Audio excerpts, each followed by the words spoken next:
வணக்கம், நான் சுதர்ஷன் மகேஷ். நேத்திக்கு பாராளுமன்றத்தில் லோக்சபாவில் நடந்த ஒரு விஷயம் அப்படின்றது பெரும் பரபரப்பை ஏற்படுத்தி இருந்தது. ஸோ நேத்திக்கு 2 மணிக்கு மேலே நடந்த அந்த சம்பவம் தான் டாக் ஆஃப் த சிட்டின்னு சொல்லலாம். அந்தளவுக்கு பெரும் பரபரப்பை ஏற்படுத்தின ஒரு சம்பவம்.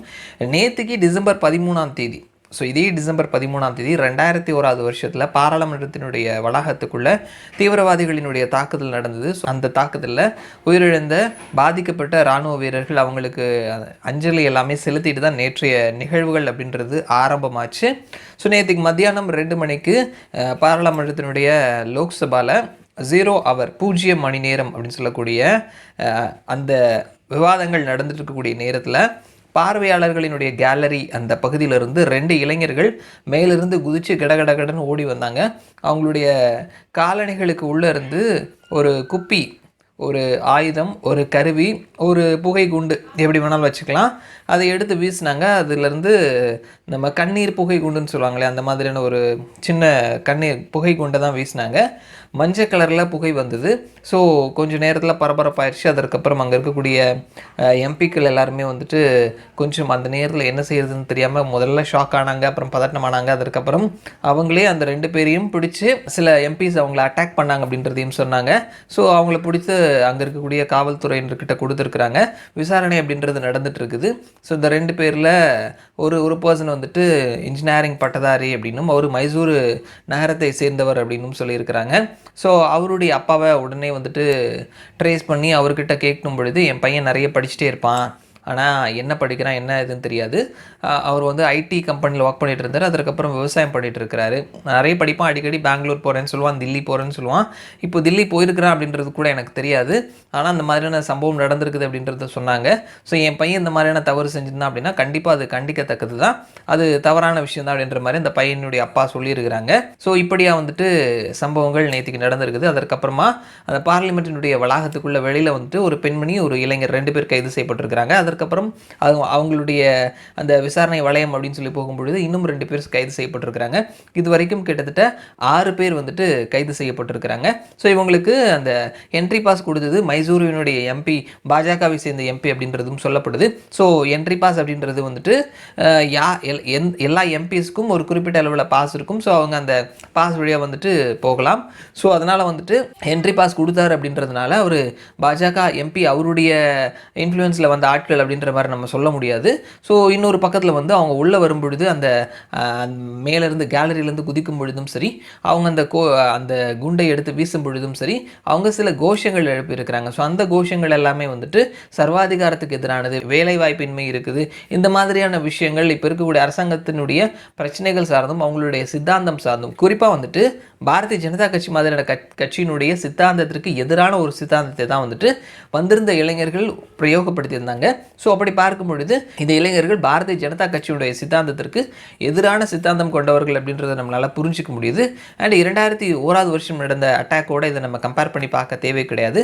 அது ஒரு டெரர் அட்டாக், இது ஒரு டெரர் அட்டாக் கிடையாது. இது வந்துட்டு அவங்களுடைய எதிர்ப்பை தெரிவிக்கக்கூடிய ஒரு விஷயமா வந்துட்டு ஒரு ஆர்வக்கோளாறில் செஞ்சுட்டாங்க அப்படின்னு கூட செய்யலாம். ஆனால் அதே நேரத்தில் அந்த ஆர்வக்கோளாறில் செஞ்ச விஷயமும், தேர்ந்தெடுத்த தேதியும், தேர்ந்தெடுத்த விஷயமும், தேர்ந்தெடுத்த இடமும் வந்துட்டு ரொம்ப பக்காவாக பிளான் பண்ணி செஞ்சுருக்கிறாங்க. ஸோ இந்த இடத்துல வந்துட்டு அந்த செக்யூரிட்டியில் வந்துட்டு ஒரு பெரிய தவறு நடந்துருச்சு அப்படின்னு சொல்லிட்டு நாடு முழுவதுமே பேசப்படுது. தமிழகத்தை சேர்ந்த முதல்வர்லேருந்து இருக்கக்கூடிய அமைச்சர்கள், எம்பிஸ், கட்சி தலைவர்கள், எம்எல்ஏஸ் எல்லாருமே வந்துட்டு இது வந்துட்டு செக்யூரிட்டியில் ஏற்பட்ட ஒரு பெரிய குறைபாடு அப்படின்னு சொல்லிட்டு ஒரு பெருமளவில் விமர்சிக்கிறாங்க. இங்கே தமிழ்நாட்டை சேர்ந்த பாரதிய ஜனதா கட்சியினுடைய தலைவர் அண்ணாமலையுமே வந்துட்டு செக்யூரிட்டியில் ஏற்பட்ட ஒரு பெரிய தவறு தான், இதை நம்ம அக்செப்ட் பண்ணிக்கவே முடியாது.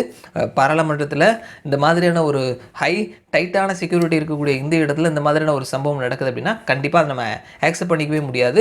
ஸோ வந்தவங்க யார், அவங்களுடைய பின்னணி என்ன நோக்கத்திற்காக வந்தாங்க அப்படின்றத விசாரணை பண்ணும். யாராக இருந்தாலும் சரி, எந்த கட்சிக்காரங்களாக இருந்தாலும் சரி, எந்த சித்தாந்தம் சார்ந்தவங்களாக இருந்தாலும் சரி, அவங்க தண்டிக்கப்படணும் அப்படின்றது சொல்லியிருக்கிறாங்க. ஸோ ஆளுநர் மாளிகை முன்னாடி பெட்ரோல் குண்டு வீசும் பொழுது அதற்கு வேறு மாதிரியான பதில்கள் எல்லாமே, ஒப்பீனியன் எல்லாமே கொடுத்தாங்க அப்படின்றத நம்ம பார்க்க முடியுது. நாம் சொல்லக்கூடிய விஷயம் வந்துட்டு ஆளுநர் மாளிகையில் பெட்ரோல் குண்டு வீசினதும் தவறு தான்.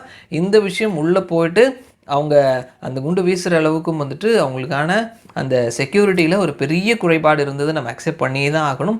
ஸோ இந்த மாதிரியான ஒரு இந்தியா மாதிரியான ஒரு பெரிய நாட்டில் அந்த நாட்டினுடைய மிக உயர்ந்த இடமா இருக்கக்கூடிய பாராளுமன்றத்துக்குள்ள ஒரு பர்சன் இதை எடுத்துகிட்டு போகிறாங்க, அதை வீசுகிறாங்க. அது வரைக்கும் செக்யூரிட்டி அப்படின்றது பெரிய லெவலில் குறைபாடு இருக்குது அப்படின்றத நம்ம அக்செப்ட் பண்ணி தான் ஆகணும். ஸோ வந்தவங்க யார், அவங்களுடைய நோக்கம் என்ன, அவங்க வேளாண் மசோதா சார்ந்த விஷயங்களாக இருக்கட்டும், அதே நேரத்தில் வேலைவாய்ப்பின்மை, சர்வாதிகாரம், இந்த மாதிரியான விஷயங்கள்லாம் பேசும்பொழுது ஆப்வியஸ்லி அவங்க இந்த சித்தாந்தத்திற்கு எதிர் சித்தாந்தத்தை கொண்டவர்களாக இருப்பார்கள் அப்படின்ற மாதிரி நம்ம யோசிக்கலாம். அதே நேரத்தில் உண்மையாகவே அவங்களுடைய பேக்ரவுண்ட் என்ன, எந்த அமைப்புலேருந்து வந்திருக்கிறாங்களா, இல்லை தன்னிச்சையாக வந்திருக்கிறாங்களா, இந்த மாதிரியான விஷயங்கள் வரக்கூடிய நாட்களில் அப்டேட்ஸாக நம்மளுக்கு தெரிய வரும். ஆனால் வந்தவங்க, இதுக்கு தொடர்புடையவர்கள், இன்னும் இந்த வளையத்தில் இருக்கிறவங்க எல்லாருமே வந்துட்டு ஒரு மிகப்பெரிய அளவில் வந்துட்டு பாதிப்பை சந்திப்பாங்க. ஸோ உள்ளே வந்தவங்களுக்கு கண்டிப்பாக அதற்கான தண்டனை நம்ம வந்துட்டு எதிர்பார்க்காத அளவில் பெருமளவில் இருக்கும் அப்படின்னு சொல்லி நம்ம எதிர்பார்க்கலாம். இந்த நேரத்தில் இப்போதைக்கு வந்துட்டு அந்த பார்வையாளர்களுக்கான அந்த என்ட்ரி பாஸ் அப்படின்றது வந்துட்டு இப்போதைக்கு பேன் பண்ணி வச்சிருக்கிறாரு. ஓம் பிர்லா அந்த ஒரு விஷயத்தை சொல்லியிருக்கிறாரு. அதே நேரத்தில் ராஜ்யசபாவில் இந்த மாதிரியான விவாதங்கள் நடந்துட்டு இருக்கும் பொழுது இப்படி ஒரு சம்பவம் நடந்திருக்குது. ஸோ அதனால் இன்றைக்கி இதோட அட்ஜாயின் பண்ணிடலாம் அப்படின்னு சொல்லிட்டு மல்லிகார்ஜுன கார்கே பேசினார். அதற்கு பியூஷ் கோயல் வந்துட்டு நீங்கள் பயப்படுறீங்களா, ஸோ இது வந்துட்டு ராஜ்யசபாவில் வயதானவர்கள் நிறைய பேர் இருக்கிறதுனால கொஞ்சம் பயப்படுறாங்க போல தெரியுது அப்படின்ற மாதிரியான சில விஷயங்களையும் அங்கே நடந்திருந்தது. இந்த நேரத்தில் உள்துறை அமைச்சர் வந்துட்டு பதில் கொடுக்கணும் அப்படின்ற மாதிரி எதிர்க்கட்சிகள் வந்துட்டு அவங்களுடைய கோரிக்கை, அவங்களுடைய விஷயங்களை அழுத்தம் கொடுத்துருக்குறாங்க. இது சம்மந்தமாக குடியரசுத் தலைவர் திரௌபதி முர்முவையும் சந்திக்கிறதுக்கு அவங்க வந்துட்டு பிளான் பண்ணி வச்சுருக்கிறாங்க. இந்த ஒரு விஷயம் பற்றி கண்டிப்பாக அமித்ஷா பேசுவார் அப்படின்னு சொல்லி நம்ம எதிர்பார்க்கலாம் வரக்கூடிய நாட்களில். ஸோ இந்த ஒரு விஷயம் அப்படின்றது கண்டிப்பாக தவிர்த்திருக்கப்பட வேண்டிய ஒரு முக்கியமான விஷயம். செக்யூரிட்டியில் ஏற்பட்ட ஒரு மிகப்பெரிய குறைபாடாக தான் பார்க்க முடியுது. ஸோ இது சம்பந்தமான இந்த குற்றத்தில் ஈடுபட்டவங்களுக்கு தண்டனையும் ஒரு பெரிய அளவில் இருக்கும் அப்படின்னு சொல்லி நம்ம எதிர்பார்க்கலாம். இதை வைத்து அரசியல் பண்ணலாமா, இதை வைத்து இது பாலிடிக்ஸுக்கு பெரிய அளவில் யூஸ் ஆகுமா அப்படின்னு கேட்டோம்னா, பெரிய அளவில் ஒரு பெரிய, நம்ம ஏற்கனவே சொல்லியிருந்த மாதிரி 2001 நடந்த மாதிரி இது ஒரு பெரிய டெரர் அட்டாக்லாம் கிடையாது. அவங்களுடைய எதிர்ப்பை தெரிவிக்கிறதுக்கு அதே நேரத்தில் தேதி, இடம், இது எல்லாத்தையும் பக்காவாக பிளான் பண்ணி அவங்க நினச்ச விஷயத்தை எக்ஸிக்யூட் பண்ணிட்டாங்க அப்படின்னு தான் சொல்லணும். ஆனால் இது ஒரு பெரிய தாக்கத்தை ஏற்படுத்தாது. ஸோ இது ஒரு வகையில் பெரிய லெவலில் வந்துட்டு இந்த அசம்பாவித சம்பவங்கள் நடந்திருந்தது அப்படின்னா அது எலெக்ஷனில் ஏதாவது ஒரு சின்ன ஒரு தாக்கத்தை ஏற்படுத்தலாம். ஆனால் இந்த மாதிரியான ஒரு சின்ன சின்ன விஷயங்கள் எலெக்ஷனில் ஒரு பெரிய லெவலில் தாக்கத்தை ஏற்படுத்தாது.